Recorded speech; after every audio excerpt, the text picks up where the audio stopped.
దయచేసి వాటిని తీసుకునండి, చదవండి. ఏ పనిలో ఉన్నా కొద్ది నిమిషాలు ఈ మాటలు ఆలకించవలసిందిగా మనవి చేస్తూ ఉన్నాను. ప్రభు చెప్పి ఉన్నారు, మీరు సర్వలోకమునకు వెళ్ళి సర్వ సృష్టికి సువార్తను ప్రకటించుడని ప్రభు తెలియజేస్తున్నారు. మరి ప్రభు తెలియజేసిన విధముగా దేవుని మాటలు అందించుట నిమిత్తమై మీ మధ్యలోనికి రావడానికి ప్రభు కృప చూపి ఉన్నారు. కొద్ది నిమిషాలు ఈ మాటలు ఆలకించవలసిందిగా మనం చేస్తూ ఉన్నాను. దేవుడు మనుషులమైన మనలను ఆశీర్వదించుటకును, మనము కలిగి ఉన్న పాపముల నుంచి, శాపముల నుంచి విమోచించి నిత్య మోక్ష రాజ్యములోనికి చేర్చుట నిమిత్తమై తన అద్వితీయ కుమారుడైన యేసుక్రీస్తు వారిని ఈ లోకమునకు అనుగ్రహించుకున్నాడు. అవునండి, మనము దేవుణ్ణి ప్రేమించుతామని కాదు, కానీ తానే మనల్ని ప్రేమించి మన పాపములకు ప్రాయశ్చిత్తమై ఉండుటకు తన ప్రియ కుమారుడైన యేసుక్రీస్తు వారిని ఈ లోకమునకు అనుగ్రహించున్నాడు. అవును ప్రియులరా, ఆయన కాలము సంపూర్ణమైనప్పుడు కన్యక గర్భమున నరవతారిగా ఇజ్రాయేల్ అనబడినటువంటి దేశములో నరవతారిగా ఈ లోకములోనికి దిగివచ్చి 33.5 సంవత్సరాలు జీవించి మానవుల మధ్యన మానవ అతీతమైన ఎన్నో గొప్ప కార్యాలను, అద్భుతాలను, సూచక క్రియలను చేసి తనలోని దైవత్వాన్ని ఈ లోకానికి బయలుపరిచున్నాడు.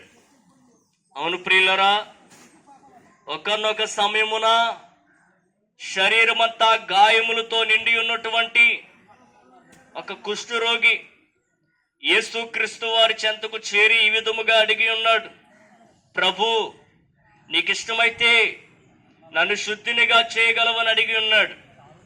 ఆ యొక్క సమయమున యేసుక్రీస్తు వారు చేయి చాపి వారిని ముట్టి, కుమారుడా, నాకు ఇష్టమే, నువ్వు శుద్ధుడు కమ్మని చెప్పగా వెంటనే ఆ వ్యక్తి ఆరోగ్యకరమైన అవయములు కలిగిన వ్యక్తిగా మారిపోయి ఉన్నాడు.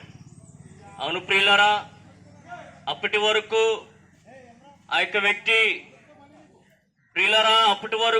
వ్యక్తి తాను కలిగి ఉన్నటువంటి అనారోగ్య పరిస్థితి కారణముగా సమాజము చేత వెలివేయబడిన వాడిగాను, తన కుటుంబమునకు, తన యొక్క బంధువులకు, తన స్నేహితులందరికీ దూరముగా, ఎక్కడో సమాజానికి దూరముగా జీవిస్తూ మరణము కొరకు ఎదురు చూసేటువంటి పరిస్థితుల్లో ఆ వ్యక్తి జీవించాడు. ఎప్పుడైతే యేసుక్రీస్తు వారి చెంతకు ఆ వ్యక్తి చేరి ఉన్నాడో వెంటనే వ్యక్తి పరిస్థితులు మారిపోయి ఉన్నాయి. వెంటనే వ్యక్తి బాగుపడి ఉన్నాడు. మరలా తాను కుటుంబంలోనికి, తన సమాజంలోనికి, తన బంధువుల యొద్దకు వ్యక్తి వెళ్ళడం జరిగి ఉన్నది. అయితే ప్రియులారా, ఇది భౌతికమైనటువంటి శరీర సంబంధమైన స్వస్థత గురించి చెప్పడమే కాదు, కానీ మరి దేవుని లేఖనాలు సాక్ష్యమిస్తూ ఉన్నాయి.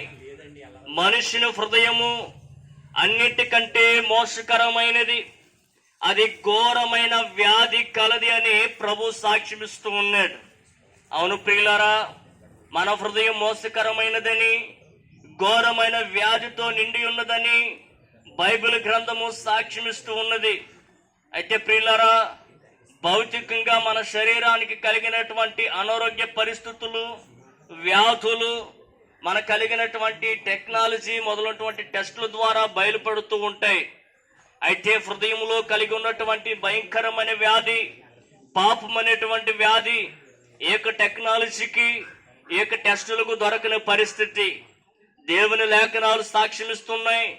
హృదయ పరిశోధకుడు యెహోవాయే అని సాక్ష్యమిస్తూ ఉన్నది. నా హృదయాన్ని చూస్తున్న దేవుడు ఆకాశమందు ఉన్నాడు.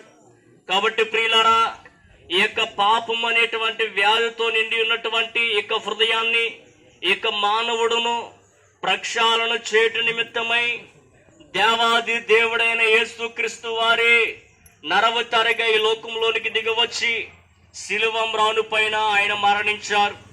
ఆయన మరణించి సమాధి చేయబడి తిరిగి సజీవునిగా మృతులలోంచి లేచి పరలోక రాజ్యానికి వెళ్ళి ఉన్నారు. ఈ మాటలు వింటున్న ప్రియ సహోదరి సహోదరుడా, దేవుని ప్రజలారా గమనించండి. యేసుక్రీస్తు రక్తము మనల్ని ప్రతి పాపము నుంచి విడిపించి పవిత్రులుగా నిర్దోషులుగా చేస్తూ ఉన్నది.